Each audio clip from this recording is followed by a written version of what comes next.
Buen día, muchachos. Estoy grabándole la clase que había quedado pendiente.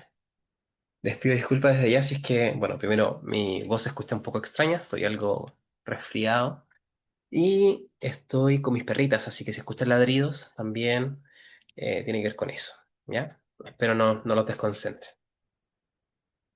Hoy día vamos a hablar de las enfermedades infecciosas, pero en este caso animales de compañía. ¿Ya? Y en el contexto de las enfermedades no zoonóticas, que sería el último capítulo de la unidad 3, ¿ya? Vamos a abordar tres patologías muy prevalentes en el perro, que ustedes ya deberían conocer, sobre todo las dos primeras, el distemper, el parvovirus, de alguna u otra forma, ya como tutores o como quizás en las pasantías que probablemente hayan realizado, les ha tocado exponerse a alguna de estas patologías. Y también en gatitos vamos a abordar cuatro patologías, también muy frecuentes y si se dan cuenta también están presentes en la mayoría de las vacunas que utilizamos en nuestros animales de compañía. ¿Ya? Así que vamos a hablar de las tres patologías de caninos. Voy a hacer una pequeña pausa, ustedes no se van a dar cuenta, y de ahí voy a continuar con eh, las patologías felinas. Me puse gringo en el punto 4, debería decir coronavirus felino. Ya, error mío. Comencemos. Ya los resultados de aprendizaje ya son los que hemos ido abordando en este último tiempo. ¿Qué está pasando aquí? Espero que ustedes no vean eso. Listo. Caracterizar las principales enfermedades infecciosas presentes y exóticas que afectan a los animales domésticos, con énfasis en que representan un riesgo para la salud pública, describir programas de control y prevención de enfermedades infecciosas que afectan a los animales y ponen en riesgo la salud pública y desarrollar procesos de búsqueda y selección de información relevante para la realización de trabajos individuales o grupales. Ese tópico en realidad no lo vamos a tocar tanto hoy día. Comencemos con la primera de estas patologías, que es el distemper. Déjenme retomar el control, ahí está. El distemper canino. Ya esta patología, cuando ustedes la buscan en textos o las traducen quizás directamente desde el texto en inglés, se traduce como moquillo, ¿ya? Así que, o si conversan alguna vez con algún profesional extranjero, probablemente también use esta terminología. Nosotros en Chile hablamos de distemper, en los países de habla inglesa se habla de distemper, pero la mayoría de los países de habla hispana, entiendo, se refieren a esta patología como moquillo, ¿ya? Y la razón es muy lógica. El primer signo clínico muy evidente de esta patología más temprano igual, o uno de los más tempranos, es precisamente esta secreción mucosa proveniente principalmente de la cavidad nasal, pero también en los ojos, como se puede ver en la foto de este perrito. ¿Ya? Es una enfermedad bastante desafiante para los clínicos. Si ustedes han visto, bueno, pues lo que comentaba, si han tenido alguna mascota o han presenciado la evolución de este cuadro clínico, quizás en alguna pasantía, trabajando en algún hospital, con hospitalizados, si es que la clínica se atreve a hospitalizar este tipo de pacientes, se van a dar cuenta que son complejos y la dinámica de las enfermedades también es del cuadro en el cual va avanzando esta patología, es bien triste. Solo como comentario, en uno de mis primeros trabajos en una clínica, cuando me enfrenté a un paciente con distemper, lo diagnostiqué y dije, lo vamos a dejar hospitalizado porque es un paciente de cuidados. Lo dejé, llenaron los papeles, pagaron, se fueron.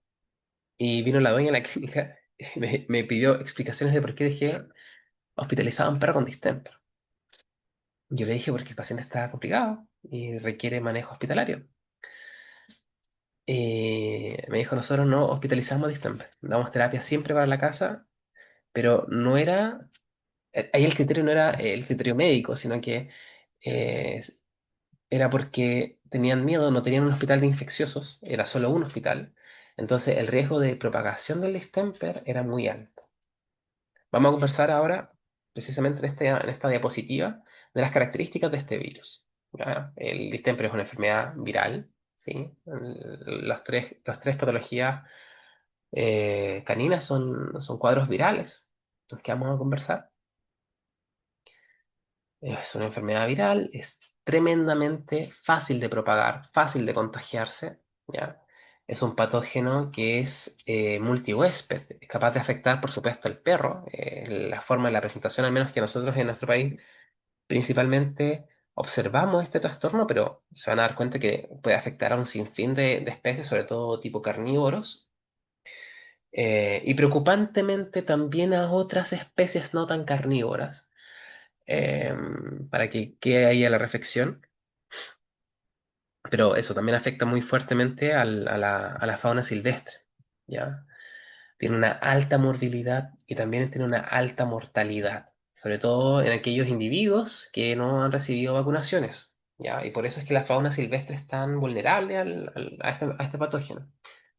El agente causal es el virus del distemper canino, alias virus del moquillo, ¿cierto? Es un paramyxoviridae del género Morbillivirus, ¿ya? Es un virus ARN de cadena simple y que tiene esta característica que es envuelto, ¿sí? Podemos ver en la imagen eh, que tiene acá precisamente en esta zona gris, ¿cierto? Déjenme buscar la flechita, acá está, una envoltura de lipoproteínas. Y esa envoltura de lipoproteínas es precisamente la envoltura que caracteriza o que diferencia, ¿verdad?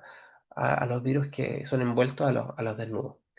¿Y por qué es tan relevante que este virus sea un virus envuelto? Porque, como ya les he comentado, estoy segurísimo, los virus envueltos tienen la debilidad, ¿cierto? Ambiental, por tanto, son muy susceptibles a desinfectantes comunes, a la radiación solar, a la desecación. Tienen que pensar que es como una membrana celular, ¿sí? Son tan frágiles como cualquier otra célula, a diferencia de los virus desnudos, que lo que tienen por afuera es esta línea morada, ¿sí? Una matriz proteica. Y esa matriz proteica es como una verdadera coraza que los aísla y los protege de las inclemencias externas. En cambio, esta no, tiene una membrana tipo celular, ¿cierto? Una membrana lipoproteica, muy parecida, insisto, a las de las células de nuestro cuerpo. Y si tú agarras un glóbulo rojo y lo dejas a la intemperie, no va a durar nada. A este bicho le pasa algo parecido.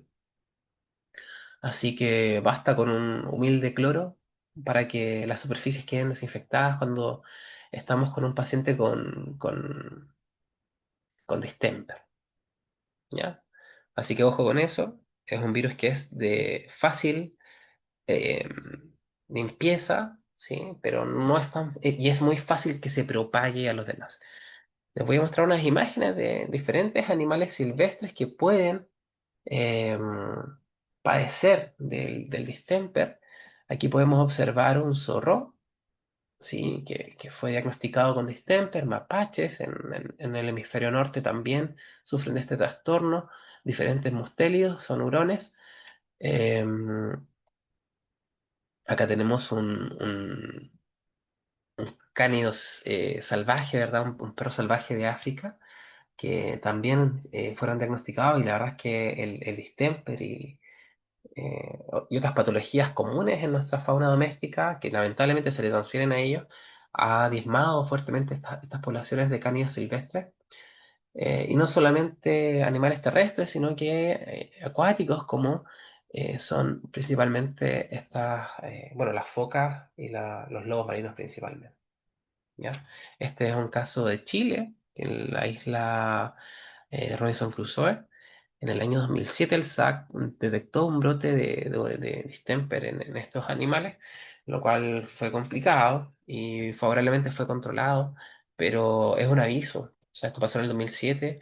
Yo no sé qué medidas estemos tomando hoy en día, pero es algo que probablemente pueda seguir pasando, sobre todo cuando vemos la cantidad de perros asilvestrados, eh, o la cercanía de las casas de las personas, ¿cierto? Que obviamente casas de personas implica también presencia de perros y, y el contacto entre entonces esta fauna silvestre y los propios perros.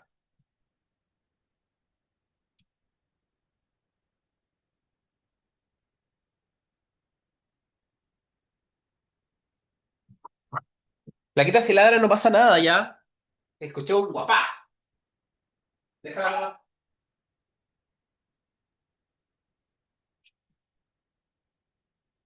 ¿Te molesta a ti? Solucionalo, pero si no.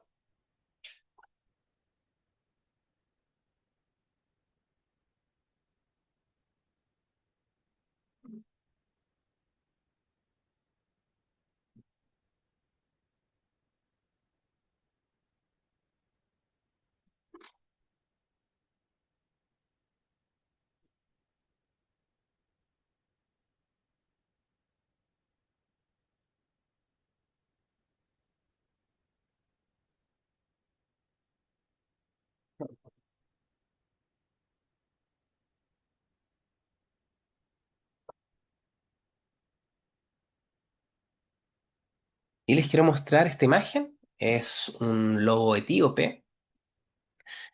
Se las puse bien en grande para que lo observen, una especie preciosa, muy exótica para nosotros. Probablemente ustedes no habían escuchado hablar de ello. Y se las menciono principalmente por el efecto de lo que estamos conversando en este momento. Se le atribuye al distemper y también a la rabia la, el potencial, la potencial extinción de esta especie. ¿Ya? Así que es probable que de aquí, no sé, ¿no? 10, 20 años, quizás ya no encontremos a este lobo etíope en su estado salvaje, principalmente debido a la falta de regulación y de control de manejo, ¿verdad? De las poblaciones caninas domésticas que tienen contacto y que invaden zonas silvestres, em, lo que ha afectado enormemente a esta especie. ¿Ok? Ese es el lobo etíope. Volviendo al distemper, esta tiene una distribución que es totalmente mundial, y va a ser más prevalente, sobre todo, bueno, en zonas más pobladas, ¿verdad? Donde tengamos mayor prevalencia de animales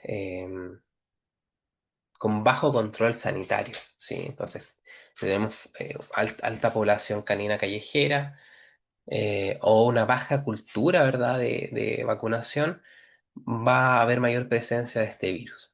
¿Ya? Los factores de riesgo: falta de vacunación, alta densidad poblacional canina, siempre eso va a favorecer la transmisión de patologías infecciosas. Y esto es lo más complejo del distemper, a diferencia de otros cuadros con el que se suele comparar, por ejemplo, el parvovirus, es que el distemper se contagia por contacto directo, se contagia por secreciones respiratorias y diferentes fluidos corporales. Entonces, basta con dejar dos perros juntos, ¿cierto? Un perro con distemper y el otro que no, que respiren el mismo aire prácticamente, y ya hay probabilidades de que se contagie con distemper. ¿Ya? También por fomites, por malas prácticas hospitalarias, si es que no me cambio los guantes al examinar a uno y después voy a examinar a otro, también yo podría contribuir a esta propagación. Así que hay que tener mucho cuidado a la hora de manejar a estos tipos de pacientes, porque, insisto, el virus, si bien se controla muy fácil, también se disemina muy fácil. ¿Ya? Respecto a la patogenia de este virus, es un virus que ingresa principalmente por vía respiratoria, ¿sí? Coloniza los linfonódulos más próximos a su acceso, ¿sí? Posteriormente, gracias a que tiene la capacidad de invadir macrófagos y también células dendríticas, logra llegar a tejido digestivo, y se van a ir dando cuenta, y respiratorio también, eh, vamos a ir observando los signos clínicos que el paciente va a ir desarrollando. ¿Ya? Entonces, primero, va a afectar el tracto respiratorio superior. El paciente va a presentar tos, ¿sí? Va a presentar eh, secreciones nasales, va a presentar secreciones oculares, y esa va a ser las primeras signologías que vamos a poder observar en estos pacientes. Posterior a ello, va a colonizar pulmones, ¿sí? Complicando aún más el cuadro respiratorio, pero vamos a también a observar la afectación del tejido digestivo. Y aquí el paciente va a comenzar con vómitos, con decaimiento, con inapetencia, con diarrea, ¿sí? Posteriormente el virus se hace sistémico, llegando a afectar tejido cutáneo. eh, Vamos a observar hiperkeratosis en las patitas, en el morro. Vamos a tener afectado lo más clásico, el sistema nervioso central, que ya es una etapa tardía de esta infección, en donde el paciente va a presentar convulsiones, mioclono, fotofobia, etcétera. ¿Ya? Y finalmente la diseminación del virus. Signos clínicos, como ya mencioné, en un inicio, fiebre, secreciones nasales, oculares de tipo mucopurulenta, tos, letargo, ¿ya?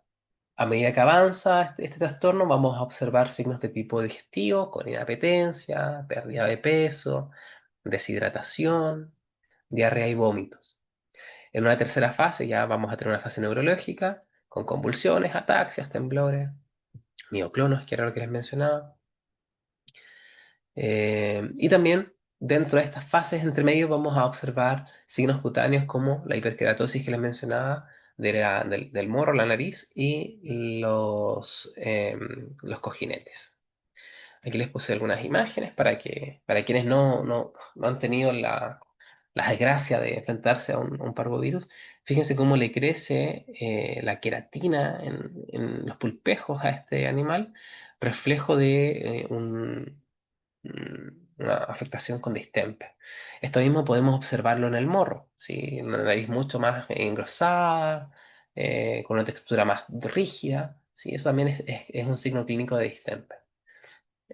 Podemos observar esto, que es lo más clásico. En mi práctica clínica me llegaron varios perros en este estado, muy decaído. La gente no te lo lleva apenas presenta moco, sino que espera un poco a ver qué le pasa y claro, lamentablemente a medida que pasa el tiempo, también va avanzando de fase, el distemper se disemina aún más en el sistema y cuesta mucho más erradicarlo. ¿Ya? Pero en este estado uno va a poder ver secreciones mucopurulentas tipo costrosa, incluso alrededor de los ojos, en la nariz. Es un perro evidentemente extremadamente decaído, probablemente con un cuadro febril. ¿Sí? Esta es una presentación lamentablemente clásica de distemper. ¿Ya? Y es probable que incluso esté con signos neurológicos. Si tenemos la fortuna, te va a llegar un paciente en un estado inicial donde apenas vamos a percibir secreciones nasales. Esta secreción es muy diferente a lo que vemos acá, donde evidentemente acá ha pasado más tiempo. Eh, ya, pero también, si vemos secreciones nasales, sospechar de distemper. Y también recuerden que el virus no se lee en los manuales, entonces a veces, es rarísimo, pero a veces no pasamos por una fase digestiva. O sea, perdón, no pasamos por una fase respiratoria. E inmediatamente el signo clínico es diarrea. Entonces, no excluyan de su lista de prediagnósticos de un paciente no vacunado que llega con un decaimiento, que llega con diarrea, al distemper por el simple hecho de que no ha presentado alteraciones respiratorias. ¿Ya? Auscultar bien a este paciente puede tener alteraciones en en su sonido respiratorio, entonces igual tenemos que estar bien atentos a poder pesquisar todo aquello.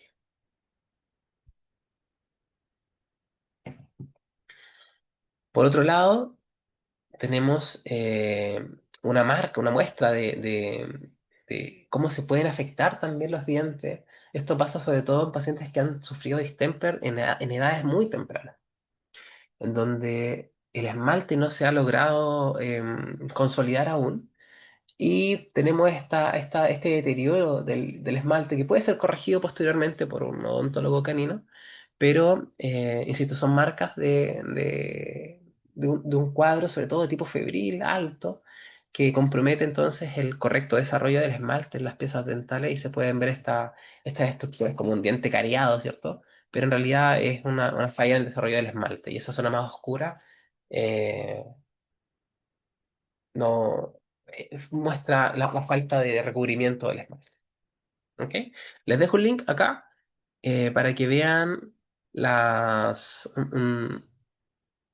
un mioclono producto a ver si lo podemos ver, del distemper. No pudo. Bueno, en fin, se los dejo ahí para que lo puedan ustedes, si es que no han visto uno, en realidad es un perro con temblores musculares, eh, lo puedan revisar. ¿Ya? El diagnóstico, nos vamos a basar primero en lo clínico, vamos a observar un paciente en una de las tantas fases que tiene esta patología.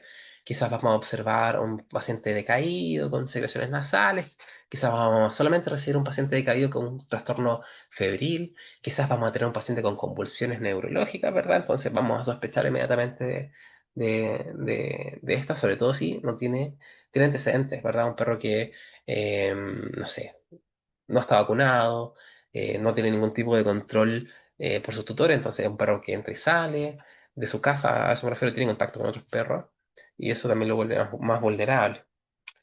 Eh, el diagnóstico laboratorial, en realidad vamos a basarnos en serología principalmente para detectar estos anticuerpos y con eso ya tendríamos la confirmación.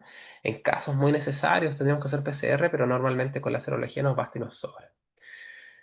Diferenciar de cualquier otro trastorno eh, que nos afecte, uno, el sistema respiratorio, ¿ya? Así que, por ejemplo, acá tendríamos de hecho, algunos autores proponen que el DISTEM pertenece a este síndrome respiratorio canino, que es parte de la tos de las perreras, ¿ya? Así que eh, diferenciarlo entonces de trastornos respiratorios, diferenciarlo de trastornos digestivos como el parvovirus, como la hepatitis infecciosa, como la leptospirosis, que también se manifiesta mucho digestivamente, y también otro diagnóstico diferencial es la parte neurológica, por tanto, rabia sería otro diagnóstico diferencial o en pacientes jóvenes podríamos también observar este tipo de signo neurológico eh, en un paciente bueno, con fuentes de convulsiones de otra índole, ¿verdad? Quizás alteraciones anatómicas, eh, no sé, hidrocefalia, otra posible explicación ante este evento. ¿Ya? Y reitero, no se esperen siempre las tres fases del cuadro clínico porque no siempre se da. En la mayoría de los casos sí, pero no siempre se da. Tratamiento, lamentablemente, y se van a dar cuenta igual de aquí en adelante, en las distintas patologías que tenemos que conversar hoy día, que generalmente vamos a hacer tratamiento de soporte, ¿ya? Son trastornos virales, no tenemos de momento antivirales efectivos y de acceso también a la veterinaria. Por tanto, lo que solemos hacer es tratamiento de soporte. Fluidoterapia vital, son pacientes que llegan altamente deshidratados. No sé si, a ver, no, no sé, no se ve ningún signo al otro. Por favor, usen guante, esto que no pase. Em, Fluidoterapia, entonces, antieméticos y cualquier fármaco que nos permita controlar las alteraciones digestivas que pueda estar teniendo este paciente. Antibióticos, en estos casos sí son recomendados utilizar de forma empírica porque tenemos un paciente que está inmunocomprometido, que está desnutrido y por tanto no tiene las mejores condiciones para poder defenderse, ¿ya? Entonces necesitamos darle un soporte antibiótico en estos casos. Necesitamos también darle un soporte nutricional. Pacientes que normalmente llegan con algunos días de inapetencia, de malnutrición. Por tanto, es esencial que nosotros le brindemos la nutrición que no ha podido obtener de forma individual, ¿ya? Finalmente, también es importante considerar que es un paciente que podría estar con un cuadro respiratorio complejo, por tanto, eh, una oxigenoterapia en estos pacientes también sería favorable para el paciente. Hay que considerar que es una patología ya infecciosa, que es muy fácil de poder contagiarse, entonces por ahí, bajo esa lógica, eh, quizás algunos centros podrían ser un poco más reticentes al ofrecer este tipo de servicio, pero pensando en nuestro paciente sería bastante favorable. ¿Ya? Mejorar las condiciones de vida, reducir el estrés, esquema de vacunación desde temprana edad para evitar, ¿verdad?, la exposición, que por lejos es el mejor tratamiento, ¿cierto? Evitar la aparición. Y esto lo voy a decir para todos los trastornos, ¿cierto? La vacunación es por lejos lo que mejor podemos hacer para evitar y prevenir el desarrollo de esta enfermedad. Monitorear y regular la salud de los perros de forma regular, porque no porque haya recibido su vacunación a edades tempranas significa que no se va a poder contagiar nunca, o en un futuro, ¿verdad? Entonces tenemos que estar regularmente incentivando a los tutores a que realicen las vacunaciones y que de esta forma puedan prevenir la aparición de esta enfermedad, que es compleja de manejar, ¿ya? Algunas cosas que les quería conversar respecto al futuro de esto. Bueno, se realizó una caracterización en Chile del distemper, por si les interesa como conocer. Hay diferentes cepas, son creo que como 17 cepas que existen de distemper. Y se hizo ya un estudio en el año 2024 de, cuáles habían sido las más prevalentes en Chile entre los años 2022 y 2023. Un estudio interesante y para que sepan igual qué cosas se están haciendo en nuestro país, probablemente a cargo de veterinarios. Así que revísenlo. Y abajo les muestro un estudio que no es chileno, pueden ver los autores son asiáticos, ¿verdad? Eh, Se hizo particularmente en China y ellos están evaluando un esquema de terapia, ¿sí? Mediante se llaman nanocuerpos, son anticuerpos muy pequeños que existen en ciertas especies, son más pequeños que los anticuerpos normales que vemos en nuestros animales domésticos, incluso que nosotros mismos tenemos, particularmente de camélidos. En este caso utilizaron alpacas, en donde mediante una serie de procesos aislaron estos anticuerpos, se los pusieron a unos fagos, que son unos virus que se alimentan de bacterias, y mediante un proceso pudieron detectar cuál era los anticuerpos más compatibles con el virus. Y de esta forma pudieron determinar entonces cuáles eran estos fragmentos o sea, cuáles eran los anticuerpos, los aislaron y los utilizaron para hacer terapia contra el distemper. ¿Ya? Así que de esta forma ellos lograron proponer estos anticuerpos mediante nanocuerpos y que servían para generar protección y como tratamiento, ¿verdad? Efectivo contra el virus de forma bien precisa. Ya, son cosas que se están investigando hoy en día para que vean que el distemper, si bien es una patología que está recontra estudiada, que sabemos mucho de él, sabemos cómo progresa, y también sabemos que no tenemos mucho que hacer, la mortalidad es alta, pero hoy en día, y si ustedes googlean simplemente en Google Académico distemper, se van a dar cuenta que hay mucha investigación hoy en día, y por tanto hay mucho más que debemos saber respecto a este trastorno. Y esto se los dejé. Ah, ya, porque era un reporte de un caso de un cachorro que padeció distemper a consecuencia de una vacunación. Ya, era el reporte de un caso del año 2024 que, insisto, fue vacunado y después de la primera dosis el paciente empezó a complicarse clínicamente. No, por anamnesis se dieron cuenta que en realidad no había otra fuente de infección más que la vacunación. Y el paciente lamentablemente desarrolló distemper y falleció.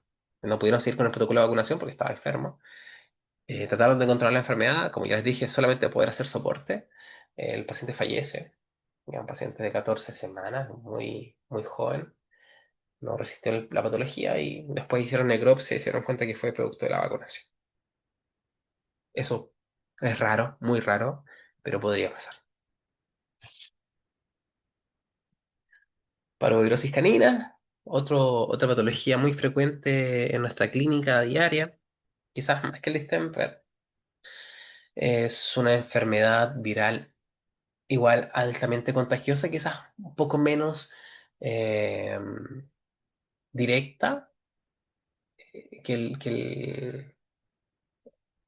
no, no es la palabra, eh, quizás es menos probable de infectarse, o sea, si tengo en un ambiente un cachorro con parvo y en la otra esquina de la clínica tengo un cachorro sano, es difícil que se contagien a menos que entren en contacto, o sea, requiere contacto directo, requiere que el paciente vaya a olfatear el lugar donde el otro cachorro enfermo deje su deposición.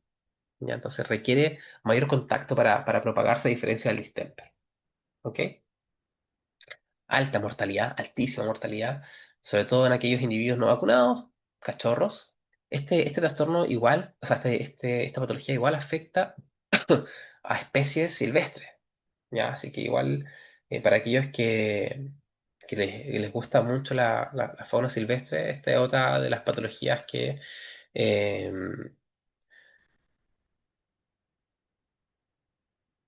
que hay que tener en cuenta y que hay que controlar y que hay que concientizar para poder hacer entender a la población que eh, los animales silvestres no tienen defensa frente a este tipo de patología y que son altamente peligrosas para, sobre todo, caninos. Y bueno, van a ver también que existen aquí unos bichos que nos podrían estar asustando.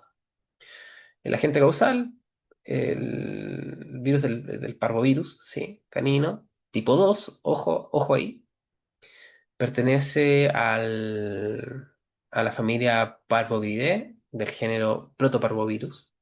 Es un virus ADN, a diferencia del distemper, de cadena simple y este no está envuelto. Por tanto, si no está envuelto, fíjense, acá está su material genético, ¿sí? Y esta es su envoltura, una cuestión proteica dura que, insisto, lo aísla del medio externo y por tanto es un virus que resiste mucho los desinfectantes comunes, el clima. Perfectamente podría estar meses en un lugar, pese a que estamos usando amonio cuaternario, pese a que bueno, el amonio en realidad es efectivo para eliminarlo, pero pese a que intentemos hacer un higiene correcto, es un virus que persiste bastante, es complejo de eliminar, es por eso que igual las clínicas tienen que exagerar las medidas higiénicas para evitar que sus pacientes propaguen este bicho. ¿Ya? Les pongo el, les pongo el CPV2, el virus del parvovirus canino, tipo 2 porque existe el tipo 1, creo que se intuye. Y el tipo 1 es un virus que existe en caninos y que no hace absolutamente nada, no es patógeno. ¿Ya? El CPV1 no es patógeno, ojo con eso. Se le conoce como virus diminuto, es un virus chiquitito que en teoría vive de forma normal, o vive entre comillas, es un virus en la población canina no tiene ningún efecto sobre estos, ya al menos no demostrado. Y el CPV2, que perfectamente uno podría pensar, ok, viene del CPV1, pues, probablemente mutó y pasó a CPV2, pues no. El CPV2 es un virus que proviene o eso es lo que se cree, ¿verdad? En base a comparaciones genéticas, a un virus felino, el virus de la Pauleucopenia felina. Este virus presentó ciertas mutaciones, se adaptó al perro y se convirtió en el CPV2 alrededor de estos años. ¿Ok? Y el CPV2 original ha mutado harto, y al día de hoy se manejan cuatro cepas. ¿Ya? El CPV2A, que fue el primero en aparecer, el CPV2B y el CPV2C. ¿Ya? Ahí estarían las tres. Y hay combinaciones hoy en día. Se ha propuesto una nueva que es la CPV2AB, ¿ya? Que es una mezcla comparte mutaciones con la cepa A y la cepa B. ¿Ok? Em, Eso por un lado.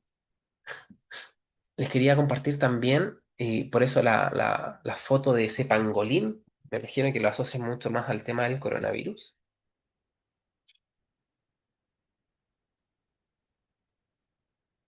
Pero resulta que el parvovirus también, como ya les dije, tiene la capacidad de infectar a muchas especies silvestres particularmente carnívoros, como los lobos, como mapaches, nutrias, tigres, zorros. Los pandas igual se pueden ver afectados por parvo y son eh, eh, infecciones bien desastrosas para ellos. Em, y esto se debe principalmente a ciertas mutaciones que presentan la estructura del parvo en su parte más externa, particularmente en la proteína viral 2. Y esta proteína es la que está en la parte externa, tiene que ver con el reconocimiento de la célula diana, ¿sí? Esta es la que muta, ¿ya? Y en particular, la cepa CPV2C es la que ha tenido la mayor capacidad de adaptación a diferentes especies. Tal así que se salió ya de la clasificación carnívora y está afectando incluso a otros animales ungulados ahora. Cerdos, pangolines.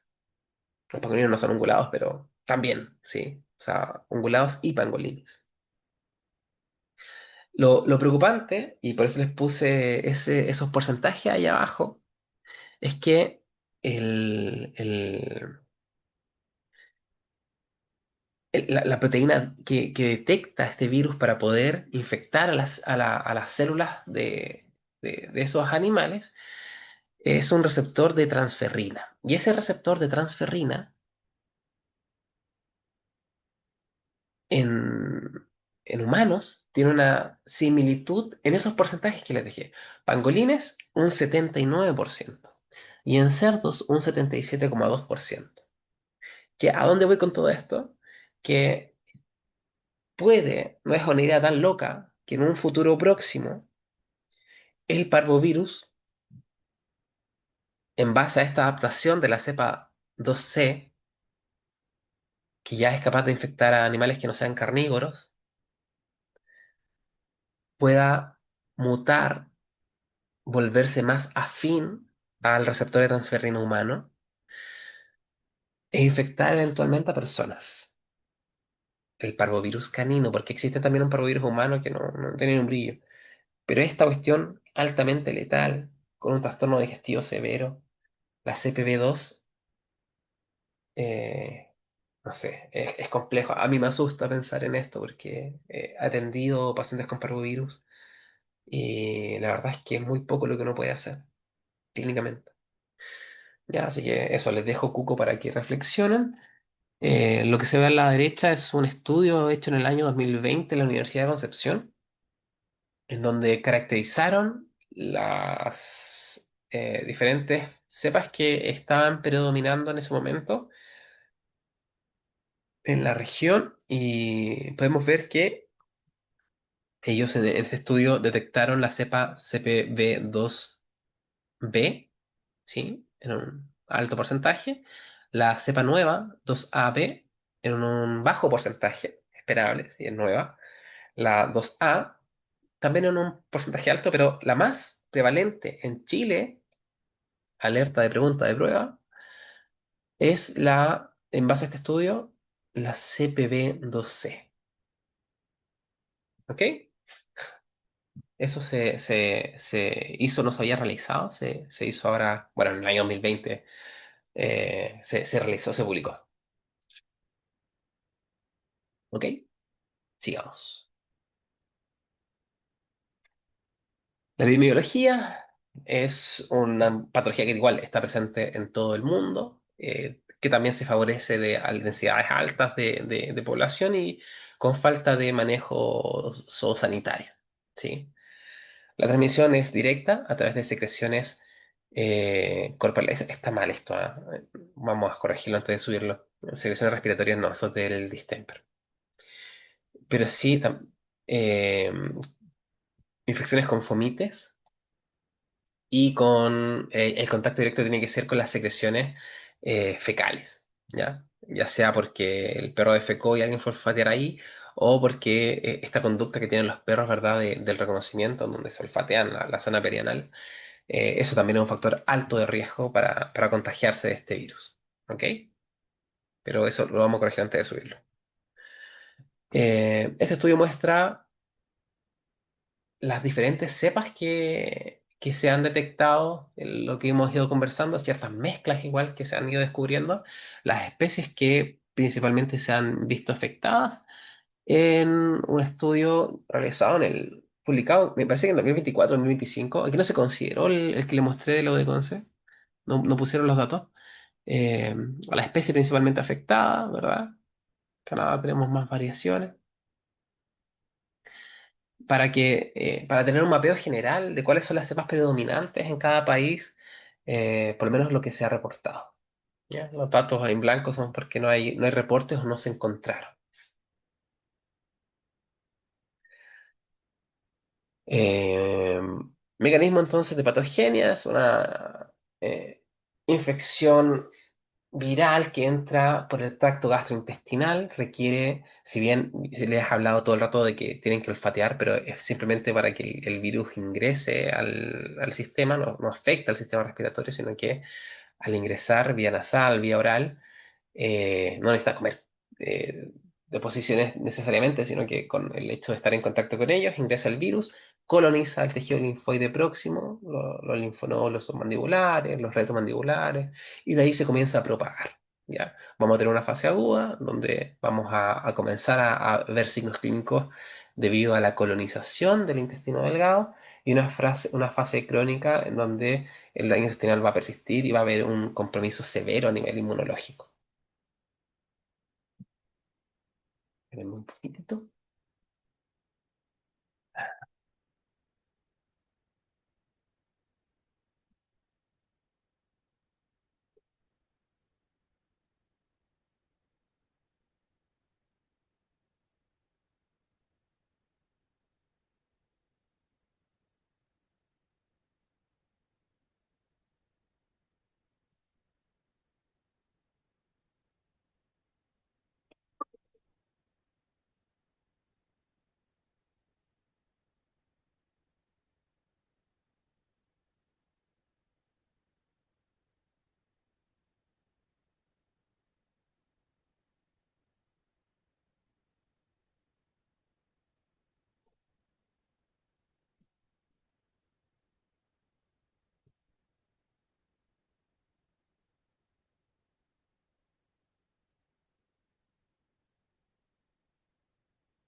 Entonces, los signos clínicos son, en un primer momento, fiebre, letargo, ojo con la inapetencia, vómitos, es lo que uno podría detectar en una fase más temprana. Ojo con la inapetencia. A medida que esto va avanzando, la diarrea se va complicando, volviéndose mucho más acuosa. Vamos a tener esta clásica diarrea hemorrágica debido también puedes tener membranas mucosas en ella, debido al daño a nivel intestinal, ¿sí? Lo que va también a llevar a deshidratación. La pérdida de apetito yo la considero más de una fase más temprana, más que en este punto, pero aquí evidentemente el perro no va a querer comer nada, así que más que pérdida de apetito aquí pondría anorexia, ¿sí? Un perro que no come nada. La pérdida de apetito la vería en una fase más inicial. Ahora, cuando ya estamos en una fase mucho más avanzada, el paciente podría llegar a entrar en un shock séptico y la muerte, que lamentablemente se da en algunos casos, o también como medida terapéutica. ¿Ya?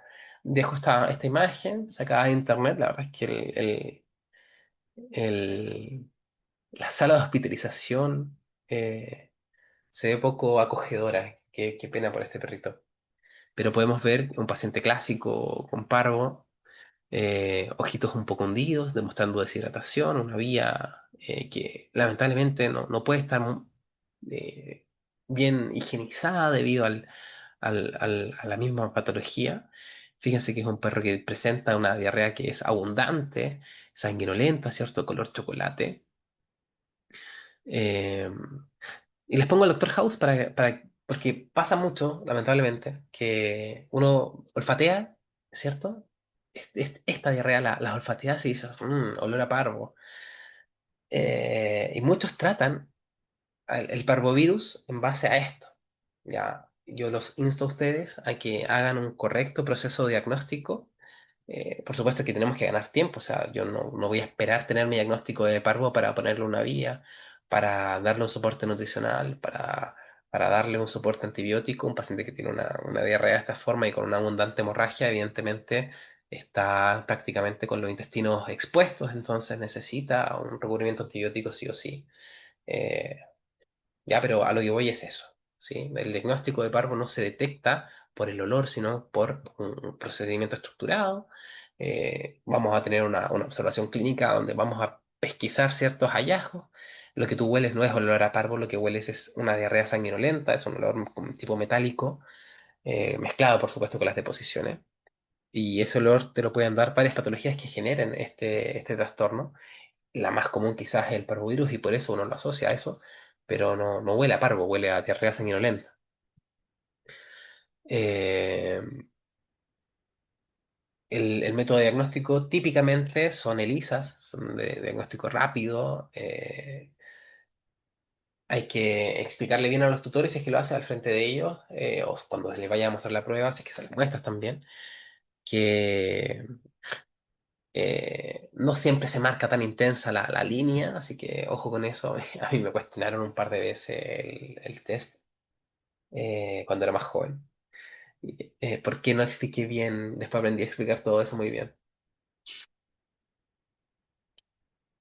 Ya, podrías hacer PCR si es que el ELISA sale negativo y quieres cerciorarte bien de descartar esta patología porque la clínica te lo está demandando. También vas a ver un hemograma y, y una bioquímica. Particularmente el hemograma tiene algo bien particular que el parvovirus no solo se replica a nivel del intestino generando este daño, sino que también puede replicarse a nivel de la médula ósea. Y eso genera una depresión severa en el sistema inmune, en las células inmunes. Por tanto, te genera una tremenda disminución, una leucopenia. ¿Ya? Entonces, algunos clínicos que escuchaban en algunas conferencias mencionan que ellos no hacen test de parvo porque les basta con el hemograma, donde observan característicamente esta leucopenia sumado a los signos clínicos para ellas diagnóstico de parvo. Yo prefiero asegurarme y tener la claridad exacta de qué bicho es el que me estoy enfrentando, así que para mí no me basta eso. Si no tengo los recursos ni los medios, quizás, pero cuando los tengo, los uso. Diagnóstico diferencial es un trastorno gastroentérico, así que cualquier tipo de gastroenteritis severa, ¿verdad? Bueno, depende del cuadro clínico del paciente. Hay pacientes que llegan muy bien, hay pacientes que llegan muy complicados, entonces, ojo ahí. Eh, Gastroenteritis bacteriana son raras, pero sí podría estar dentro de esta lista, quizás no la primera. Infecciones por coronavirus canino también es un trastorno bien leve, si es que me da un poco de diarrea, me refiero al paciente. Intoxicación intestinal, sí, sí podría ser un trastorno bien doloroso, ¿sí? Distemper, sí, si no tuve tan marcada mi fase respiratoria y ahora estoy en la digestiva, podría ser, ¿sí? Intoxicación, hubo una vez un caso cuando estaba estudiando, de un paciente con un trastorno digestivo. De hecho eran varios, era como una camada de cachorros que estaba con un trastorno digestivo. Pensaron en... Ah, y estaba el antecedente de que habían comido chocolate, parece que tuvieron como acceso al chocolate. Pero al ser como la camada, me parece que lo quisieron tratar como por parvo y en realidad se habían intoxicado con el chocolate, o era al revés, pensaron en la intoxicación con el chocolate y en realidad era parvo. La cosa es que los signos clínicos por intoxicación, por ejemplo, por chocolate, son diarreas y vómitos bien complejos. Entonces, ojo con el tipo de intoxicación que también podría darte unos signos agudos similares al parvovirus. Tratamiento, nuevamente lo que hacemos es soporte, fluidoterapia, antieméticos, antibióticos, soporte nutricional. Cuando yo veo la imagen del cachorro de acá, digo, ¿por qué no tiene una sonda? ¿Por qué no lo están nutriendo mediante una sonda? Porque este perro no va a querer comer.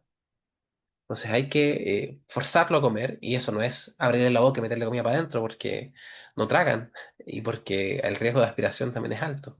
Lo que hay que hacer es poner una sonda nasogástrica, al menos, ¿ya? Así que soporte nutricional sí o sí a este tipo de pacientes. Aislamiento en animales infectados, esquema de vacunación para prevenir, ¿cierto? Un esquema de vacunación correcto y monitorear regularmente el estado de salud de nuestros perros para prevenir es la aparición de estas enfermedades. Nuevamente, estudios actuales están girando en base a cuatro ejes, principalmente el desarrollo de antivirales para el parvo mediante interferón, ¿sí? Se están evaluando diferentes estudios de interferón, anticuerpos, ¿sí? Que también tienen ciertas... es otra línea de investigación para poder contrarrestar al parvovirus, ciertas drogas, ya acá se mencionan algunas que podrían tener efectos sobre el parvovirus, y bueno, otro tipo de terapias como el trasplante de microbiota fecal, que en casos de parvovirus he escuchado a algunos clínicos que mencionan que cuando nada funciona, el trasplante de microbiota fecal de un paciente sano ayuda a mejorar el estado clínico de ese paciente. Adenovirus canino, vamos a ir más rápido con este. Quizás es el menos popular de los tres que vamos a hablar de perros. Es un trastorno que quizás hace unos 20 años era mucho más importante clínicamente. Hoy en día, gracias a la vacunación, la verdad es que está bastante controlada esta enfermedad. Es un virus que puede causar enfermedades de tipo respiratoria o de tipo digestiva o hepática en realidad. ¿Sí? Presenta una alta morbilidad, alta mortalidad en animales no vacunados y va a depender si vamos a tener una presentación respiratoria o digestiva, hepática, perdón, de cuál tipo de adenovirus estamos hablando, porque en este caso son dos, el adenovirus canino tipo uno y el adenovirus canino tipo 2. Ya son virus ADN de cadena doble, no envueltos, por tanto resistentes al ambiente. Presente en todo el mundo, nuevamente cuando tenemos baja vacunación hay más problemas y una alta densidad. Requiere un contacto directo. Las secreciones respiratorias también son una fuente importante de esta transmisión, sobre todo de la versión respiratoria, ya, fluidos corporales. Indirecta también por compartir ambiente o fomites. ¿Ya? Mecanismo de infección es un virus que entra por la vía respiratoria, la vía digestiva, y se va a diseminar vía sanguínea. Ya los signos clínicos asociados a esto, insisto, va a depender del tipo de, de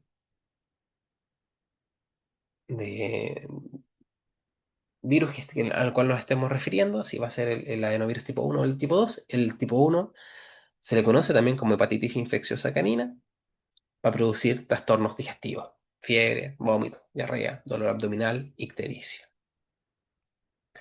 El adenovirus tipo 2 pertenece dentro de los cuadros o de los patógenos que producen la traqueobronquitis infecciosa, la tos de las perreras. Por tanto, va a cumplir con esa signología. Tos seca, secreción nasal, fiebre, letargo. ¿Ya? En casos graves, podemos tener una afectación más sistémica, vamos a tener fallo hepático, fallo renal, edema corneal. ¿Ya? Dentro de todas, perdón, comparando ambas presentaciones, por lejos la hepatitis infecciosa es mucho más compleja que el adenovirus canino tipo 2. Es más letal, es más fácil es más difícil de manejar. ¿Ya? Se describía que aquellos animales que presentaban este trastorno tenían la posibilidad de desarrollar esto que se conoce como ojo azul, ¿sí? Que es un edema corneal. Se infiltra este ojo eh, y daba esta impresión de tener el ojo de color azul. Ya era un signo clínico que se describía en este tipo de pacientes que presentaban un cuadro más severo. ¿Ya? Yo lo comparo con los caminantes blancos porque tienen esa intensidad en su brillo azul eh, de su ojito, ¿ya?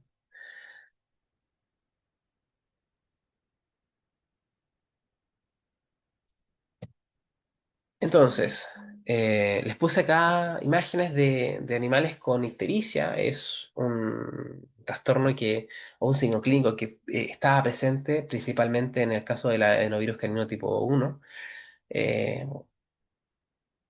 Podemos ver en este paciente una secreción, o sea, perdón, una coloración mucosa amarillenta, algo de la esclerótica igual se ve, y fíjense la oreja igual estaba de este color amarillo. Ya son los lugares que uno debería ir a buscar esta coloración. Aquí también la esclera se ve amarillenta en este paciente, y aquí no se ve tan amarillento, quizás se ve un poco más pálido, eh, que también podría ser atribuible a este trastorno. Ya, para que lo tengan en consideración. Uso de guantes acá, uso de guantes acá, que lo hicieron bien. ¿Ya? Ojo con eso. Diagnóstico clínico. Nuestra clínica va a ser el primer aproximamiento a la enfermedad, ¿verdad? La primera aproximación. Eh, si bien no cumple con un cuadro, con una signología como más tan característica, trastorno digestivo hepático, trastornos respiratorios, ya nos podrían hacer sospechar y poder hacer una lista de prediagnósticos, sobre todo si un paciente que no está vacunado, por ejemplo. ¿Ya? PCR, serología, análisis de sangre, de orina, para tener un chequeo general del paciente y poder determinar cuál es el trastorno y descartar otras opciones también. ¿Sí? Diagnósticos diferenciales, parvovirus, distemper, leptospira. Leptospira es un buen diagnóstico diferencial. Y trastornos respiratorios, porque, por ejemplo, si estoy con una traqueobronquitis, tengo que saber si es por adenovirus o es por otro patógeno. ¿Ya? Tratamiento soporte, ¿sí? Soporte. eh, Tenemos que intentar que el paciente tenga las herramientas suficientes para sobreponerse a este daño. La eutanasia es una opción, ¿sí? En casos que el paciente se ve realmente complicado y la verdad es que insistir con la terapéutica podría entorpecer su evolución. Esquema de, esquema de vacunación adecuada y monitoreo regular de la salud para prevenir la aparición de estas enfermedades. Vamos a comenzar con los felinos, pero voy a tomar una pausa porque mi garganta no da.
medicina, cirugía.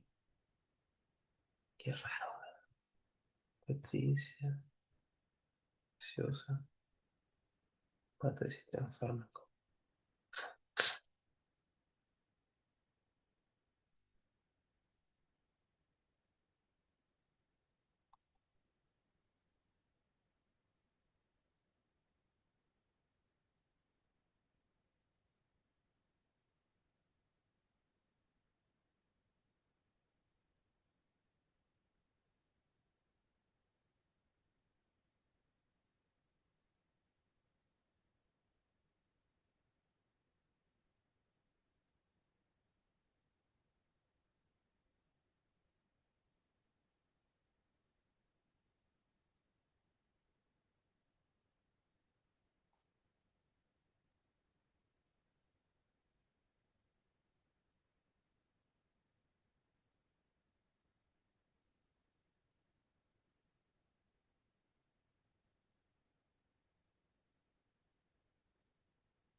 Bien, muchachos, retomemos. Vamos a hablar del coronavirus felino. También vamos a hablar de principalmente trastornos virales. Em, es un virus que es común en gatos, particularmente la forma de coronavirus entérico. Se supone que es tan común que, o sea, su importancia no radica en esta presentación, en este trastorno entérico, donde ocasionalmente va a producir quizás un malestar en el paciente, quizás un cuadro diarreico leve, que incluso no merite o que los tutores no consideren necesario hacer una consulta clínica por esto. Su importancia está en la otra presentación, ¿ya? En el virus de la peritonitis infecciosa felina. Esa presentación, que si bien es el mismo virus, es la que nos interesa clínicamente, ¿ya? Afecta una gran proporción de la población felina, particularmente el virus entérico felino. Se supone que prácticamente todos los gatos del mundo han sido infectados por este virus y ahí queda, ¿ya? Genera un cuadro leve, ¿sí? Y en algunos pacientes, bajo ciertos factores que aún no conocemos del todo, podría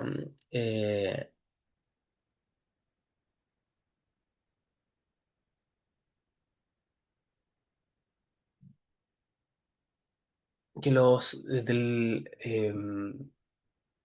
bueno, ciertos factores que todavía no conocemos, podrían desarrollar esta otra presentación del trastorno, que insisto, si bien aquí se muestran como si fueran dos virus diferentes, es porque ingresa este virus de coronavirus entérico felino, ingresa como un coronavirus entérico normal, Pero algo sucede dentro de cada paciente que este virus tiene la capacidad aparentemente de mutar para presentar esta otra variante del virus que sería el virus de la peritonitis infecciosa felina, ¿ya? Eh, pero es el mismo virus, sigue siendo un coronavirus, ¿ya? Solo que presentaría entonces ciertas mutaciones con esta capacidad entonces de este coronavirus para generar estas alteraciones más sistémicas. Vamos a ver, ¿ya? Agente causal, virus de la familia Coronaviridae, ustedes ya los conocen, ¿cierto? Género alfa coronavirus. Eh, entonces, el virus entérico felino, infecciones leves, el virus de la peritonitis infecciosa es una forma mutada y que causa enfermedades más complejas y altamente, de hecho, casi 100% letales, ¿ya? El coronavirus en sí es un trastorno endémico, está distribuido en todas partes del mundo. Se ve favorecido, igual que lo que vimos anteriormente, por una alta densidad poblacional, el estrés, condiciones de vida deficientes para los gatos, ¿cierto? Y presencia de gatos portadores de coronavirus, que no es raro, no es raro si el coronavirus está muy presente. Voy a hacer callar a mi perrita, espérenme un poco. Tita, ya. La transmisión, principalmente por la ingesta o por la inhalación de partículas virales que se diseminan vía fecal. ¿Ya? Muy parecido a la presentación del coronavirus canino, que también podría generar un trastorno digestivo leve, ¿sí? Así que muchas veces ni siquiera se trata. Bueno, en los gatos es muy parecido, ¿ok? Insisto, el problema está cuando pasamos a la siguiente fase. Eh, Mecanismo de infección es un virus que afecta, perdón, el sistema digestivo. Normalmente la cotidianidad no debería salir de ahí y no debería pasar de un proceso, si es que le causa un cuadro de hiporexia al paciente y sería, ¿sí? Que sea un poco de malestar leve en un momento y sería. El problema es cuando pasamos de este coronavirus entérico a la peritonitis infecciosa, ¿ya? Ese es el problema. Esto va a provocar una respuesta inflamatoria intensa, también la posibilidad de generar granulomas. Tiene dos presentaciones, una peritonitis infecciosa seca y otra húmeda. La seca se caracteriza por la presencia de granulomas. Y esto puede afectar no solamente, se llama peritonitis, pero no solamente a la cavidad abdominal, también podría afectar a la capacidad, a la cavidad torácica, ¿sí? Comprometiendo la respiración del paciente. Signos clínicos, en el caso de la digestiva, del coronavirus entérico, leve, leve. Y diarrea y vómitos incluso yo los considero exagerados, ¿ya? Pero podría ser. La peritonitis infecciosa, en el caso de la presentación húmeda, acumulación de líquido a nivel de abdomen, a nivel de tórax, ¿ya? Ese líquido en abdomen es el clásico asitis, donde le había puesto un gato con la guata inflamada aquí, o sea, hinchada, no inflamada para que la vieran, ¿sí? Son gatos que normalmente son muy delgados, pero que tienen un abdomen muy abultado. Y en tórax uno no tiene idea de qué es lo que hay a simple vista, ¿verdad? Porque es un gato flacuchento que tiene muy afectada su respiración. No tenemos forma de saber qué está pasando hasta que le hacemos una radiografía o, de forma más responsable, una punción torácica y nos damos cuenta que adentro está lleno de líquido. También lo podemos percibir a la ocultación, ¿verdad? Fiebre, pérdida de peso, anorexia y muerte, ¿ya? Alteraciones respiratorias, en el caso de cuando tenemos afectado el tórax.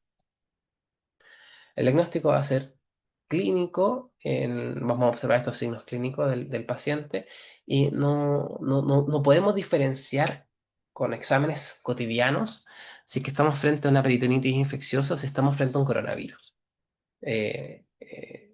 O sea, yo lo único que puedo hacer clínicamente es detectar coronavirus. Si hace un PCR específico que no está muy disponible, claro, podrías quizás encontrar la peritonitis infecciosa como tal. Sí. Recuerden que en ambas presentaciones sigue siendo un solo virus, que es el coronavirus. Entonces, poder saber si es que lo que le está pasando a mi gato se debe a que tiene anticuerpos contra coronavirus o presenta coronavirus digestivo, eh, si eso me basta a mí para decir, ok, sí, tiene coronavirus digestivo, entonces ese coronavirus mutó y por eso tiene una peritonitis ahora.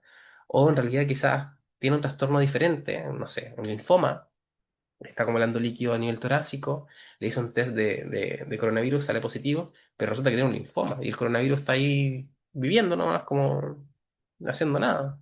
¿Ya? Entonces es complicado hacer un diagnóstico más certero. Normalmente el diagnóstico de este trastorno se suele hacer post-mortem, ya haciendo una necropsia, viendo los hallazgos en este paciente y uno confirmaría de qué se trataba.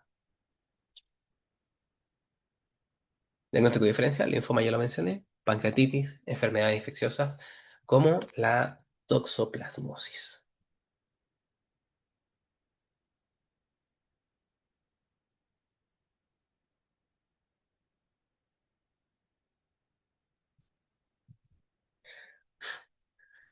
Tratamiento, no hay un tratamiento específico para el coronavirus felino, tanto para su versión gastroentérica, que en realidad, insisto, no nos molesta, ni para la versión peritonitis infecciosa. ¿Ya? Un tratamiento sintomático de soporte es lo que podemos ofrecer, pero lamentablemente yo diría que el 99% de los pacientes con este tipo de presentación fallece. Se están investigando el uso de antivirales. He escuchado a algunos colegas mencionar que hay ciertas terapéuticas que hoy día están ofreciendo mayores expectativas de vida en este tipo de pacientes, pero por lo menos a nivel local no tenemos muchas herramientas aún, ¿ya? Aislarlo de los pacientes que estén, que no sean infecciosos y mejorar las condiciones de vida y reducir el estrés para prevenir este trastorno. Tampoco tenemos vacunas específicas como para prevenirlo, así que en realidad solo nos basamos en la separación. Eh, tenemos, acabo de decir que no tenemos vacuna, la que usamos normalmente es contra la triple felina, ¿verdad? Que es la rinotraqueitis, el calicivirus y la paulocopenia, que es lo que, insisto, solemos utilizar. No está contemplada la vacuna contra el coronavirus. No es algo que apliquemos normalmente en nuestro país, no está recomendada. Eh, existen vacunas, todavía no están 100% pulidas, así que no tienen la eficiencia que se requiere, por tanto, aún no se aconseja su uso, ¿ya? Yo creo que es cosa de tiempo solamente. Pasamos a la panleucopenia felina, enfermedad viral altamente contagiosa que afecta principalmente a gatos jóvenes. Yo ya les había mencionado esta enfermedad a comienzos de la clase cuando hablamos de parvovirus. Resulta que esta enfermedad se supone que es de donde deriva el virus del parvovirus canino. ¿Ya? Por tanto, muchos entienden y la mencionan así también a la panleucopenia felina como el parvovirus felino. ¿Sí? Un trastorno digestivo, es un parvo, pero en gatos. ¿Ya? Alta mortalidad, especialmente en gatos no vacunados. La agente causal es este virus de la panleucopenia felina, que es familia, ¿cierto? Pertenece a la familia Parvoviridae. Es un virus ADN, al igual que el parvo, de cadena simple, no envuelto así. Es un parvo, ¿ya? Presente en todo el mundo, afecta más a estas zonas como de baja cobertura de vacunación, de bajo control. Los gatos tienen es difícil controlarlos en cuanto a su ambiente, sobre todo aquellos que tienen vida outdoor, y hacer entender a una persona que tiene que tener a su gato dentro de la casa es complejo. La transmisión va a ser por contacto directo con secreciones corporales de los gatos infectados, principalmente deposiciones, que es donde se exacerba el virus. Ojo con los fomites, ¿ya? El virus entra vía oral, ¿sí? Naso oral. Se replica a nivel del tejido linfoide. Es muy similar a lo que vimos con el parvo canino, ¿sí?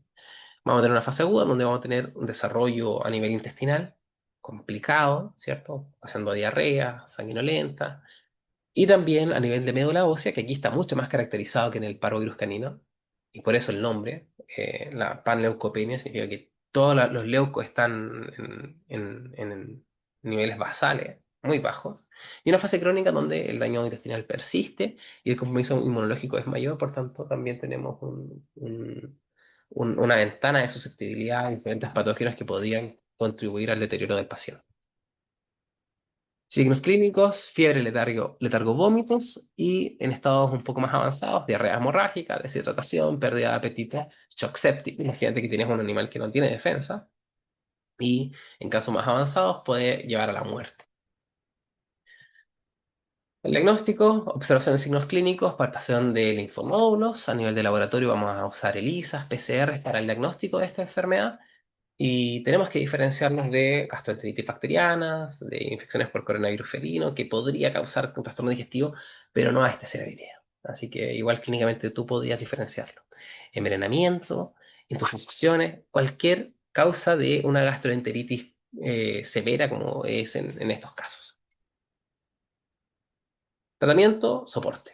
Ya, al igual que en parvovirus canino, vamos a ofrecer fluidoterapia. Ahí se ven unos gatitos chiquititos que no han sido vacunados, son unas miniaturas que lamentablemente están con este trastorno. Entonces, fluidoterapia a estos gatos, antibióticos para evitar infecciones secundarias, si es necesario, oxigenoterapia, pese a que el sistema respiratorio no suele estar comprometido. Soporte nutricional. Ya, el gato no puede pasar sin comer, no puede. Ya, un día que no comió, al día siguiente se le pone una sonda. Manejar estos esquemas de vacunación temprano. ¿Ya? Retrovirus, tenemos dos trastornos aquí bien importantes. Por un lado, el virus de la leucemia y por otro lado, el virus de la inmunodeficiencia.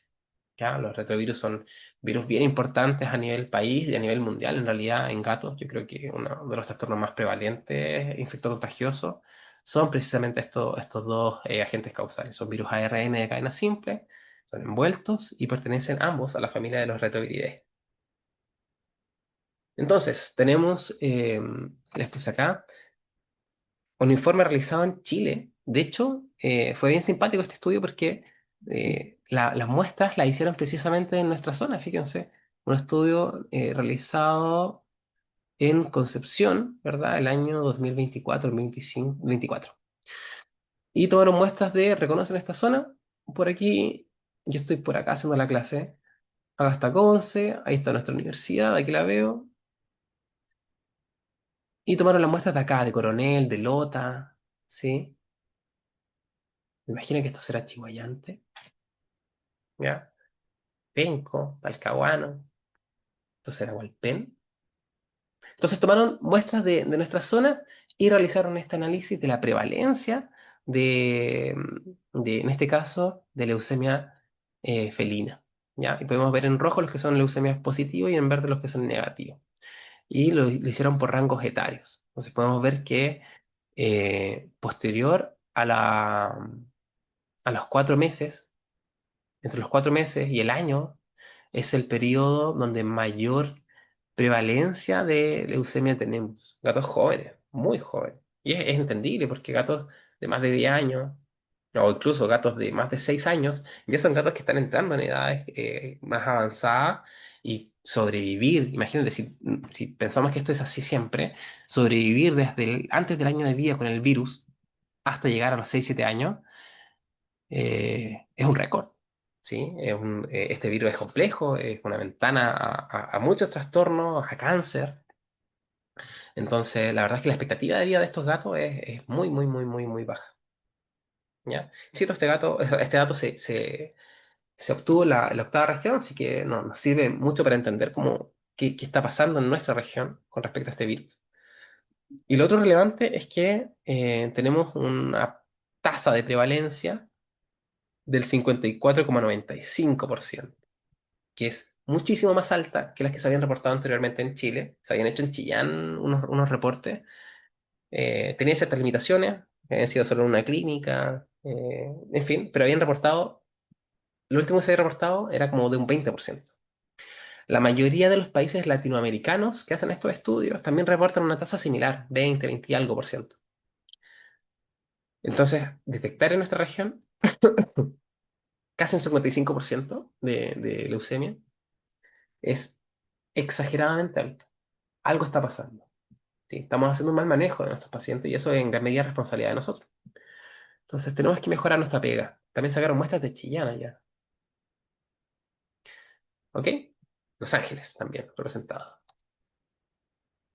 Bueno, Ambas infecciones están presentes en todo el mundo, súper difíciles de erradicar, sobre todo por las conductas sociales de los gatos. La prevalencia varía según la región. Al parecer, la región del Biobío tiene una tasa alta. Factores de riesgo, la vía outdoor. Definitivamente la vía outdoor o las casas multigato también son muy complejas de controlar en cuanto a esto. ¿Sí? Un tutor que ve un gato de un color que no tiene, lo agarra, se lo lleva a su casa, no tiene idea cómo, en qué estado viene de sanidad viene ese gato, resulta que tenía el SIDA y dentro de la casa los gatos eran libres de SIDA y se contagiaron todos con SIDA ahora. Modo de transmisión, en caso del FELV, de la leucemia, por saliva, por secreciones nasales, por contacto cercano, por heridas por mordedura, en cambio la inmunodeficiencia por mordeduras profundas durante peleas. Ya se habla de que la leucemia es la enfermedad del gato amistoso, ¿cierto? Por acicalamientos, por ejemplo, mientras que la inmunodeficiencia felina se debe o se le atribuye al gato peleador, ¿ya? Según como se comenta cotidianamente. La enfermedad del gato amistoso, la enfermedad del gato peleador. Leucemia, infección de células del sistema inmune y de la médula ósea. Eso es una leucemia. Ya tenemos una tremenda disminución en estas poblaciones. Por tanto, son gatos que son inmunodeficientes, que están propensos al desarrollo de otras enfermedades, particularmente linfomas. ¿Ya? Así que ojo con eso. El virus de la inmunodeficiencia es una infección en los linfocitos T, particularmente, y otros componentes también del sistema inmune. ¿Ya? Entonces la leucemia es más generalizada, la inmunodeficiencia, particularmente los linfocitos T, también puede afectar a otros, pero se caracteriza por esta afectación de los linfocitos T. En la fase aguda, la replicación viral va a ser a nivel de los tejidos linfoides, mientras que en el FIB eh, vamos a tener esta infección inicial mediante la mordedura, ¿verdad? Inmediatamente una diseminación sistémica a base de los linfocitos T. En las fases crónicas vamos a tener inmunosupresión, ¿sí? Porque tenemos afectado la proliferación, el crecimiento, el desarrollo de las células del sistema inmune en general, y por tanto la predisposición a otras infecciones. Mientras que en el SIDA vamos a tener una inmunodeficiencia progresiva y también oscilante. Vamos a tener momentos de mayor inmunosupresión, momentos de menor inmunosupresión. Los signos clínicos, en el caso del FELP, anemia, pérdida de peso, infecciones recurrentes y, insisto, el desarrollo del linfoma. ¿Ya? Ojo con el mediastino, una zona en la que se suele desarrollar este linfoma en estos pacientes. En el caso de la inmunodeficiencia, pérdida de peso, infecciones orales, fiebre recurrente, linfoadenopatía. Se pueden superponer un poco los signos clínicos, es difícil clínicamente diferenciar el uno del otro. Métodos clínicos para el diagnóstico, observación de los clínicos. Un gato que viene decaído, flacuchento, descuidado, ¿verdad? Es un gato que uno sospecha de esto. Gato outdoor, ¿ya? El diagnóstico principalmente lo hacemos mediante ELISA, es lo más clásico. También podríamos incluso, si la ELISA sale negativo, pero nuestra clínica lo demanda, podríamos hacer PCR, ¿ya? Hay test inmunocromatográficos, hay Western blot que son menos usados, pero que en teoría podrías llegar a requerirlo si es que los métodos no están al alcance, los otros métodos no están al alcance o no te demuestran lo que tú estás viendo clínicamente. Diagnóstico diferencial, infecciones en general. La inmunosupresión ahí cuesta un poco determinar qué la puede estar causando, ¿ya? Pero esa inmunosupresión te puede conllevar a otros trastornos, ¿ya? Respiratorios, principalmente urinarios, eh, digestivos también. Entonces hay harto con qué diferenciarlo, pero al hacer un hemograma y te das cuenta de que tienen los leucos en el piso, te das cuenta de que algo inmunosupresor está pasando. No hay cura, el tratamiento es principalmente em, de soporte, ¿sí? Manejo nutricional, preventivo, aislamiento. En el caso del FELP, vacunar. Ya tenemos vacunas disponibles que son efectivas, entonces es importante que las utilicemos, que los tutores sepan la importancia de estas vacunas y las revacunaciones, mientras que la inmunodeficiencia no tenemos vacunas disponibles, entonces solo queda la prevención de cada uno. Finalmente, el complejo respiratorio felino es un complejo, por tanto, son varios los agentes causales. Virales tenemos el virus el herpesvirus felino, o el virus del herpes felino, el calicivirus felino. Bacterianos, la clamidófila, bordetela, micoplasma, ya destaqué ahí la bordetela, que es importante dentro de este complejo. Quizás no lo más importante, en el caso de los perros sí, bordetela es la bacteria más importante en este complejo respiratorio, la traqueobronquitis infecciosa canina. Ahora estamos hablando de la felina. Conjunto de enfermedades causadas por múltiples agentes infecciosos, tiene una alta morbilidad, es muy fácil contagiarse, pero la mortalidad es baja, favorablemente. ¿Ya? Sabemos que son muchos los agentes que lo podrían causar. Está presente en todo el mundo, muy alto en refugios, en criaderos o en lugares donde tenga una alta densidad poblacional de gatos con un bajo cuidado sanitario. ¿Ya? Método de transmisión, principalmente contacto con secreción o partículas, ¿cierto?, de gotículas que compartan en proximidad, finalmente, ¿sí? Contacto con fomites, acicalamiento, compartir platos, y el mismo ambiente, al igual que un resfrío común y corriente, te podría generar la infección.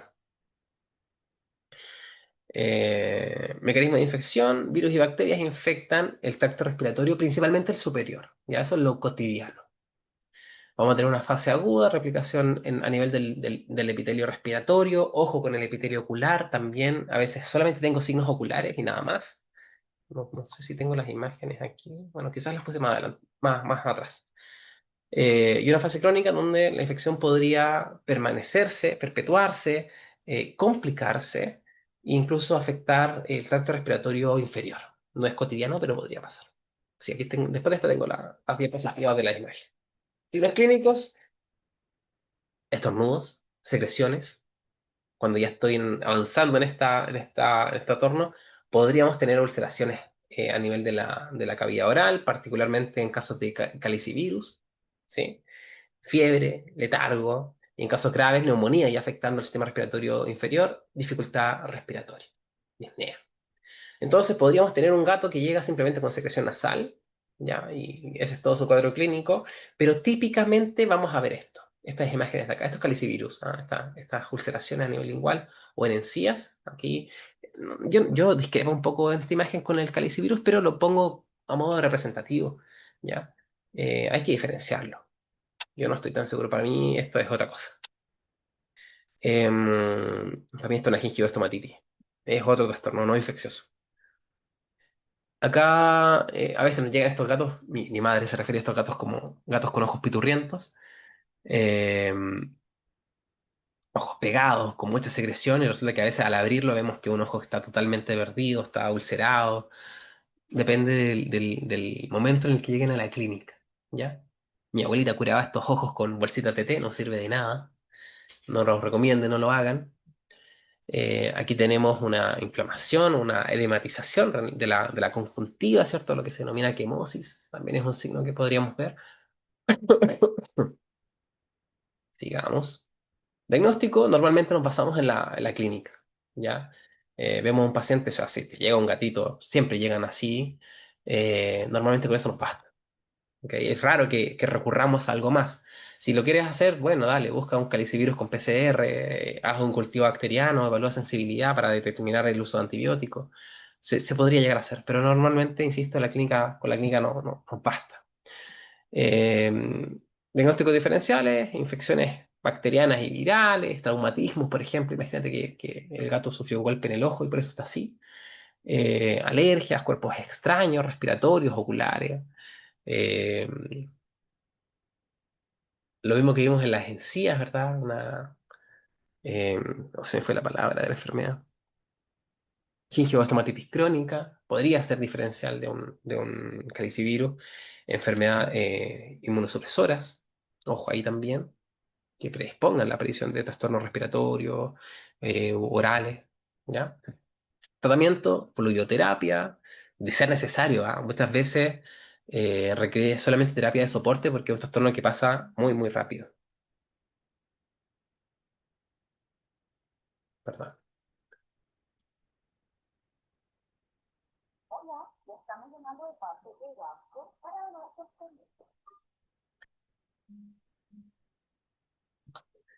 Em, ya, uso de antivirales específicos podrían ser contra el herpes virus, de ser necesario. Antibióticos en caso de infecciones secundarias. La pregunta cuál va a depender de lo que encontremos, ¿verdad? El cultivo y el antibiograma que deberíamos hacer. Muchas veces utilizamos lo que tenemos disponible con gotas oculares, ¿verdad? Y mantener un esquema de vacunación adecuado. En este caso, así podemos estar protegidos contra el herpes virus, contra el calicivirus mediante la triple felina. ¿Ya? Muchachos, eso ha sido la clase. Les dejo las conclusiones para que las lean ustedes. Recalcar la importancia de la vacunación para prevenir, porque ya vimos que muchas de estas enfermedades el tratamiento no es lo más óptimo, sino que lo que podemos hacer se basa principalmente en prevención. ¿Ya? Así que eso, vean véanse las vacunas, contra qué protegen, cuál es la diferencia entre una sextuple y una óctuple, a la hora de proponer después posibles vacunaciones. Nos vemos más tarde.